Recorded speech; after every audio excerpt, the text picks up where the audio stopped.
अगर आपने बड़े बड़े जो इन्वेस्टर्स है, जैसे कि बहुत ही ग्रेट एग्जांपल है राकेश झुनझुनवाला, वॉरेन बफेट हो, उनके पोर्टफोलियो में आपने देखा होगा उनकी वेल्थ जो है एकदम रैपिडली इंक्रीज होती है। तो उसके पीछे क्या कारण है, क्यों होती है वो वेल्थ रैपिडली इंक्रीज? तो इसके पीछे सबसे मेजर रोल होता है स्टॉक्स का। जो स्टॉक्स हम सिलेक्ट करते हैं किसी भी स्टॉक में इन्वेस्ट करने के लिए, जो कंपनीज हम सिलेक्ट करते हैं ना, उसका बहुत मेजर रोल होता है। बहुत ही अच्छा एग्जाम्पल मैं आज आपको दूंगा, जो है राकेश झुनझुनवाला का एग्जाम्पल। जो उनका जो टाइटन जो उनके पोर्टफोलियो में स्टॉक है ना, उसने बहुत ही ग्रेट सपोर्ट दिया उनके पूरे पोर्टफोलियो को। तो फिर इस पे एक सवाल ऐसा आएगा कि आखिर उन्होंने टाइटन स्टॉक क्यों लिया, मतलब क्या देखा उन्होंने उस स्टॉक के पीछे, और आप उस तरह की एनालिसिस कैसे करोगे, उस पर आज मैं आपको कंप्लीट गाइड दूंगा। Hello, Master. Welcome to the world of...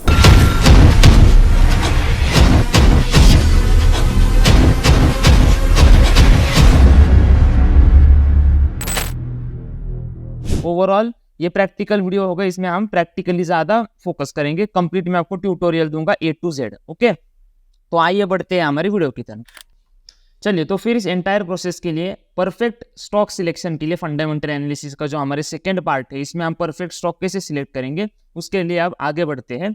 उसके लिए सबसे एक one of the popular screener हम यूज करेंगे, जिसे आप टिकर टेप नाम से जान सकते हो। तो अगर आप सिंपली क्रोम पर आओगे तो आपको सिंपली क्रोम पर आना है, एंड क्रोम पे आने के बाद आप यहाँ पे जैसे टिकर टेप है, आप सर्च कर सकते हो टिकर टेप, सो दैट आपको एक परफेक्टली मिल जाएगा वो टेस्ट स्कैनर। तो आपको क्या करना है, क्रोम पे जाना है। क्रोम पे जाने के बाद आप सर्च करेंगे tickertape.in, तो आपको टिकर टेप मिल जाएगा। तो इसके आसानी से हम बहुत ही इजीली सर्च कर पाएंगे। ओके, तो आप आगे जाते हैं, आगे बढ़ते हैं। तो उसके लिए सबसे पहले हमें जैसे कि बात करें कि स्टॉक अगर सिलेक्ट करना है तो क्या करेंगे। ओके, फंडामेंटल एनालिसिस बेसिकली कैसे की जाती है उस पर आज बात करेंगे। तो फॉर दैट सबसे पहले मैं आपको इसका इंटरफेस एक्सप्लेन कर दूं। उसके लिए आप यहाँ पे देख सकते हो, पहले तो ये आप एक सर्च बॉक्स, जहाँ पर हम हमारे जो पर्सनल जो रिकमेंडेड स्टॉक्स है, जो हमें सर्च, जिनकी एनालिसिस करनी है, उनको सर्च करेंगे। उसके अलावा क्या है यहाँ पर, उसके अलावा थोड़ा सा नीचे नीचे स्क्रॉल करेंगे तो आपको बहुत सारे फीचर्स मिलेंगे, बट मैं आप अभी के लेवल पर फिलहाल आपको काम की चीजें बताऊंगा। ओके, तो सबसे पहले हम क्या करेंगे, कोई भी एक स्टॉक सर्च करेंगे, आज उसकी फंडामेंटल एनालिसिस हम यहाँ पे करेंगे। तो जैसे कि HDFC बैंक है, तो मैं HDFC बैंक को ओपन कर लूँ तो यहाँ पे नाम आप देख सकते हो, क्लियरली मेंशन है HDFC बैंक लिमिटेड। ओके, तो ये HDFC बैंक लिमिटेड को हम सिलेक्ट करेंगे, एंड आज हम HDFC बैंक की फंडामेंटल एनालिसिस बिल्कुल बेसिक लेवल से करेंगे। ओके, चलो, तो HDFC बैंक की फंडामेंटल एनालिसिस अगर अपने को करनी है तो हम क्या करेंगे, सबसे पहले आप यहाँ पे देख सकते हो, जो भी स्टॉक आपको what we can say invest करना है, उसका नाम यहाँ पे एक बार चेक कीजिए, कई गलती से आपने कोई दूसरा तो नहीं ओपन किया। इसकी करंट मार्केट प्राइस, मतलब आप फिलहाल के लेवल पे वो जो शेयर है वो आपको किस प्राइस पे है, उसकी प्राइस भी आप यहाँ पे चेक करते हो। जैसे यहाँ पे HDFC बैंक फिलहाल 1403 पर है। तो इसके अलावा हमें और क्या चेक करना है, इसके अलावा हमें और बहुत सारी चीजें चेक करनी होती है। जैसे कि पहला टैब है ओवरव्यू का टैब। ओके, ओवरव्यू मतलब इस स्टॉक का आपको एक ओवरव्यू मिलेगा ओवरव्यू टैब में। ओके, ओवरव्यू टैब में आपको इस स्टॉक का ओवरव्यू मिलेगा कि ये स्टॉक कैसा है वगैरह। इसका फोरकास्ट है, फाइनेंशियल्स है, पीयर्स है, होल्डिंग्स, इवेंट्स और न्यूज। तो वन बाय वन डिस्कस करेंगे। सबसे पहले आपको यहाँ पे एक चार्ट दिखाई देगा।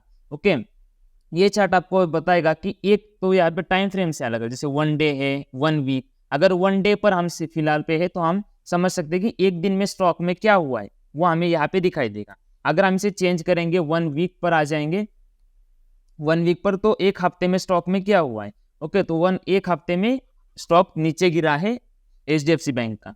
1 मंथ के बारे में अगर जानना चाहेंगे तो 1 मंथ पे क्लिक करेंगे। क्या 1 मंथ के रिटर्न से -15.85%, मतलब स्टॉक ने एक और बार आपने को गिरावट दिखाई दी है एक महीने में।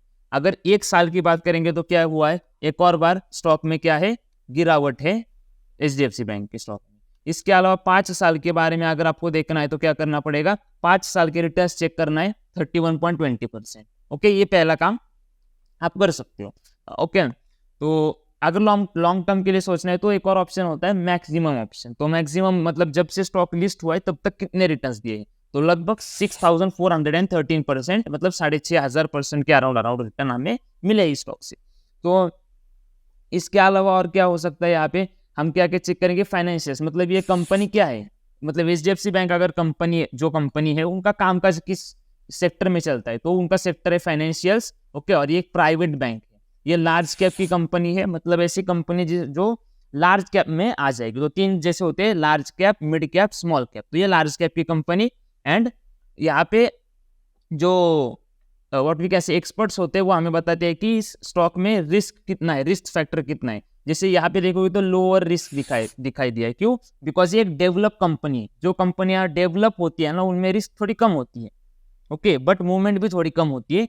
एंड जो स्टॉक छोटे है फिलहाल, स्मॉल कैप, अब जैसे यहाँ पे लार्ज कैप है ना, तो लो रिस्क आपको दिखाई देगा। अगर ये कंपनी स्मॉल कैप की होती तो यहाँ पे थोड़ा हाई रिस्क दिखाई देता, ओके। तो this is the first part, second part of our analysis. तो इसके अलावा और क्या है, इसके अलावा थोड़ा आगे बढ़ते हैं। इसके अलावा यस, तो जैसे मैंने आपको जो हमारा वीडियो है, कौन सा वीडियो, जो इसके पार्ट 1, हाँ, तो अगर आपने, ये तो हमारा पार्ट 2 वीडियो है, इसके पहले पार्ट 1 वीडियो भी हमने फिनिश किया है। पार्ट 1 वीडियो नहीं देखो तो सबसे पहले वो वीडियो देखिए एंड फिर इस वीडियो पे। तो ये हमारा 3rd पार्ट होगा अब। तो सबसे पहले हम पीई रेशो चेक करेंगे, ओके। हम क्या करेंगे, पीई रेशो चेक करेंगे। तो पीई रेशो कितना है, 18.5 के अराउंड है, ओके, एचडीएफसी बैंक का। और इस सेक्टर का, अगर जैसे कि एचडीएफसी बैंक क्या एक बैंकिंग सेक्टर की कंपनी है, तो इस स्टॉक का जो पीई रेशो 18.05, बट सेक्टर का पीई रेशो 20.49 है। सेक्टर के पीई से एचडीएफसी बैंक का पीई रेशो कम है, इसका मतलब आसान सा है कि पीई रेशो अच्छा खासा हमें दिखाई दे रहा है। पीबी रेशो की क्या बात है भाई, पीबी रेशो जो है वो हमारा 3.67 है एचडीएफसी बैंक का, बट सेक्टर का जो बैंकिंग सेक्टर का जो पीबी रेशियो है वो 2.78 है। अब यहाँ पे एक गड़बड़, थोड़ा सा नेगेटिव पॉइंट आ जाता है कि पीबी रेशियो कम होना चाहिए था 2.78 से, ओके। मैंने आपको वीडियो में बताया जितना कम पीबी होगा, जितना कम पीई होगा आपके लिए उतना अच्छा, बट यहाँ पे तो पीबी तो ज्यादा है, तो ये थोड़ा सा नेगेटिव पॉइंट, ओके। तो एक चेकलिस्ट बनाइए, वहां पे आप लिखिए हाँ पी रेशो अच्छा है तो ओके मैं पास करता हूँ, 1 पॉइंट पास, 1 पॉइंट, ऐसा पॉइंट वाइज करके आप एनालिसिस कर सकते हो। इसके अलावा और क्या करना है भाई आपको, इसके अलावा डिविडेंड यील्ड आप देख सकते हो कि कंपनी कितना डिविडेंड देती है। अब डिविडेंड, मगर डिविडेंड क्या होता है ये आपको पता नहीं होगा तो डोंट वरी, आने वाली वीडियो में बता देंगे, डिटेल वीडियो हम डिविडेंड पे बनाएंगे। उसके अलावा सेक्टर का डिविडेंड कितना है, तो हाँ सेक्टर के डिविडेंड यील्ड से इसकी डिविडेंड यील्ड ज्यादा है एचडीएफसी बैंक की, तो मतलब ये स्टॉक कंसीडर कर सकते हो डिविडेंड के हिसाब से। ग्रेट। तो यहाँ पर जो प्रो एनालिस्ट होते हैं टिकर टेप के, जो वो उनके खुद के भी एनालिस्ट है, तो वो 90% ऑफ 100 में से 90% लोग कह रहे हैं कि आप स्टॉक में इन्वेस्ट कर सकते हो। इसके अलावा पियर्स आ जाते हैं यहाँ पे। पियर्स मतलब क्या कि उनके कॉम्पिटिटर्स कौन कौन है, जैसे एचडीएफसी बैंक के लिए कॉम्पिटिटर कौन है, ICICI bank, Kotak Mahindra bank, axis bank, Indus bank, तो सारे 12-13 बैंक जो है वो इनके पियर्स है।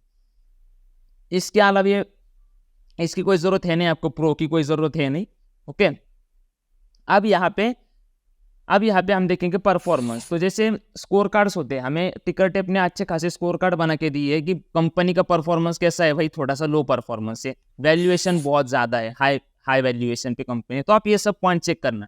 परफॉर्मेंस थोड़ा बेटर होना चाहिए था तो थोड़ा सा नेगेटिव साइड है, वैल्यूएशन देखो तो हाई वैल्यूएशन है, थोड़ा सा नेगेटिव साइड है। ग्रोथ जो देखोगे एचडीएफसी बैंक की, तो ज्यादा मैंने आपको पहले ही बता दिया, जो ऑलरेडी डेवलप कंपनीज है, जो ऑलरेडी डेवलप स्टॉक है, उनमें ज्यादा आपको ग्रोथ, एकदम तेजी की ग्रोथ नहीं दिखाएगी, ओके। बट ऐसा होता है कि यहाँ पे रिस्क भी बहुत कम होती है, तो आप ये स्टॉक्स में इन्वेस्ट कर सकते हो। पहली बार मार्केट में एंटर कर रहे हो तो ब्लू चिप स्टॉक में ही आप इन्वेस्ट करना, ओके, पेनी स्टॉक के पीछे ना भागे। तो ये ग्रोथ का पॉइंट हुआ। प्रॉफिटेबिलिटी जो है वो भी यहाँ पर हाई है हमारे पास, मतलब अगर आप इस स्टॉक में इन्वेस्ट करोगे तो आपके प्रॉफिट बनाने के चांसेस अच्छे खासे हैं, ओके। ऐसा जो टिकर टेप के एनालिसिस है वहाँ पे हमें रिपोर्ट में दिखाई दिया। अगले पॉइंट में अगर बात करोगे तो एंट्री पॉइंट जो है वो भी अच्छा खासा एंट्री पॉइंट है, आप एंट्री कर सकते हो, ओके। उसके अलावा अब आ जाते हैं फाइनेंशियल्स पे। जैसे हमने अब देखिए ओवरव्यू खत्म किया, फोरकास्ट खत्म किया, अब फाइनेंशियल्स देखते हैं कंपनी के। तो क्या क्या चेक करना होता है हमें चेक करना है कंपनी का इनकम।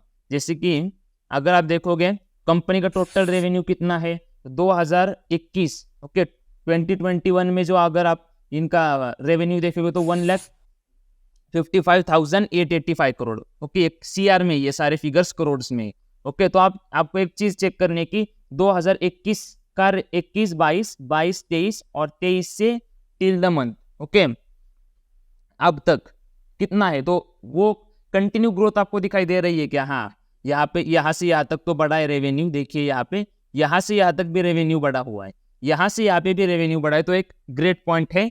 हम स्टॉक को चेकलिस्ट में एक और पॉइंट दे सकते हैं। तो पीबीटी चेक कर ले, पीबीटी चेक कर लीजिए।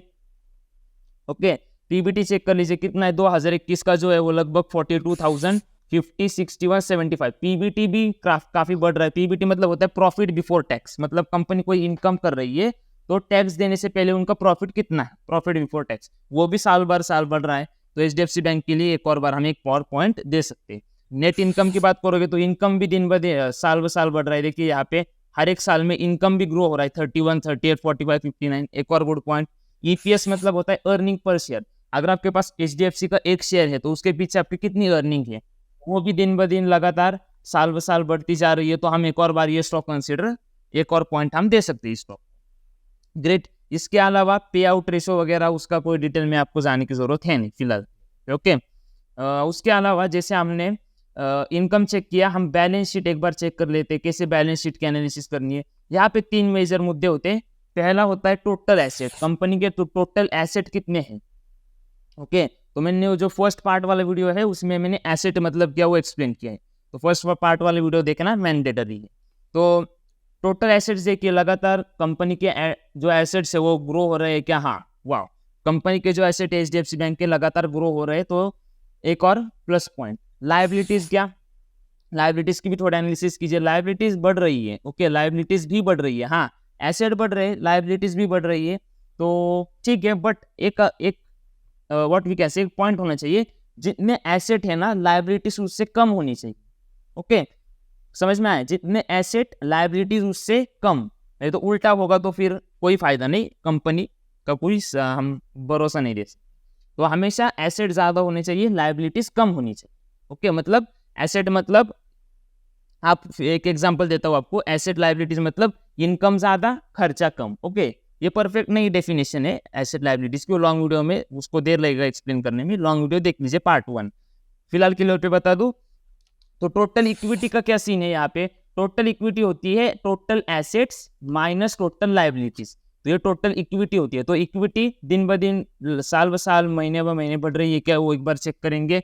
1,96,000, ओके, 1,76,000, देन उसके बाद 2,10,000 फॉर, ओके, तो ग्रेट। इक्विटी भी हमारी जो स्टॉक की है वो काफी अच्छे से हमें ग्रो हो रही है, साल ब साल इक्विटी भी बहुत अच्छे से ग्रो हो रही है। तो एक और स्टॉक पॉजिटिव पॉइंट है स्टॉक के लिए जो हम कंसीडर कर सकते हैं। इसके अलावा एसेट लायबिलिटीज का हुआ, इक्विटी का भी काम हो चुका। अब कैश फ्लो की बात करते हैं। तो कंपनी में जो खुला कैश हम कह सकते हैं ना, जो कैश फ्लो मतलब खुला कैश, कितना कैश फ्लो हो रहा है कंपनी में, जैसे कि लिक्विडिटी, तो वो कितनी है। तो फ्री कैश फ्लो के तौर पे देखो तो 2020 में जो कंपनी का कैश फ्लो नेगेटिव में था, पॉजिटिव नेगेटिव होके एक और बार पॉजिटिव आ गए, तो इतना कुछ मैटर है नहीं।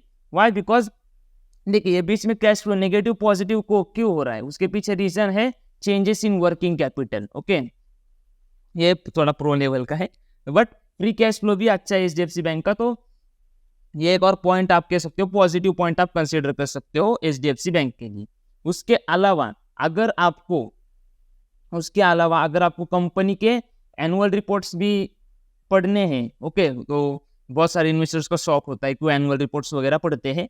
पढ़ना इज गुड प्रैक्टिस। अगर आपको पढ़ने हैं तो यहाँ पे टिकर टेप पर सारे के सारे what you can say annual reports भी अवेलेबल हैं, तो आप डाउनलोड कर सकते हो। सिंपली उस पर क्लिक करके पीडीएफ फॉर्मेट में आप इसे डाउनलोड करके स्टडी कर सकते हो। तो ये एक और पॉइंट है इस कंपनी के सीन के बारे में कि कैसे आप फंडामेंटल एनालिसिस करोगे। अब इसके बाद और इम्पोर्टेंट पॉइंट आ जाता है होल्डिंग का। ओके, होल्डिंग मतलब क्या, वो कंपनी के अंदर, जो कंपनी में आप इन्वेस्ट कर रहे हो उसकी होल्डिंग चेक कर रहे हो, मतलब उसके अंदर किन किन लोगों का कितना हिस्सा है।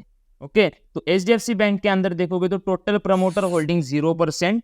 ओके, बल्कि ऐसा माना जाता है जिसमें टोटल प्रमोटर होल्डिंग ज्यादा वो स्टॉक अच्छा होता है, बट यहाँ पे टोटल प्रमोटर होल्डिंग 0% है, तो ये नेगेटिव पॉइंट है। प्रमोटर होल्डिंग यहाँ पे बहुत ही कम है। हाँ, बट उसके अलावा म्यूचुअल फंड की इन्वेस्टिंग यहाँ पे होल्डिंग्स बहुत ज्यादा है, मतलब म्यूचुअल फंड्स ने बहुत अच्छे खासे पैसे यहाँ पे लगा रखे एचडीएफसी बैंक में।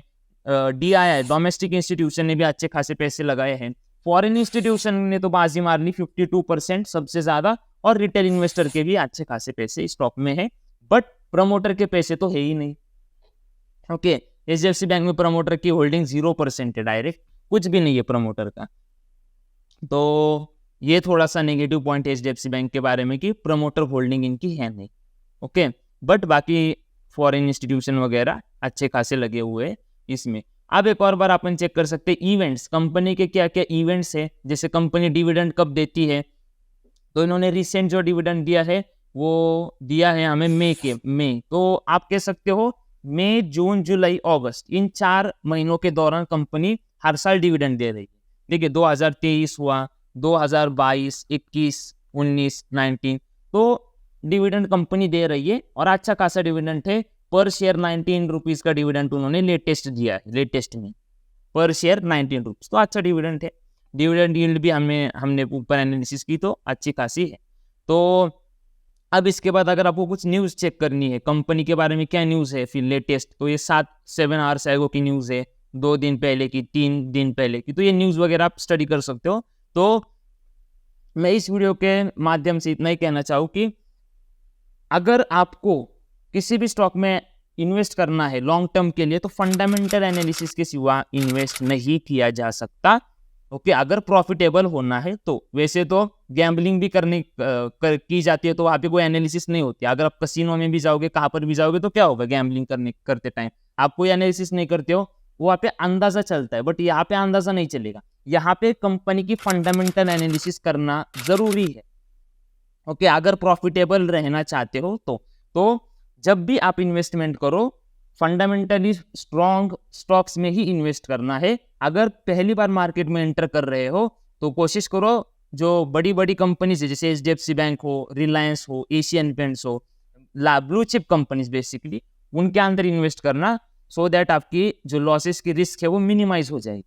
ओके, और अगर थोड़ा एडवांस लेवल पे हो तो उसमें भी फंडामेंटल एनालिसिस बहुत एडवांस में करनी है, तो उसका भी एक और वीडियो मैं आपको डेडिकेटेड दे दूंगा। बट ये एटलीस्ट इतना तो आना ही चाहिए। ओके, और इतने से ही आधे से लगभग 95% एनालिसिस इसी से हो जाती है, बिकॉज यही मेन होता है।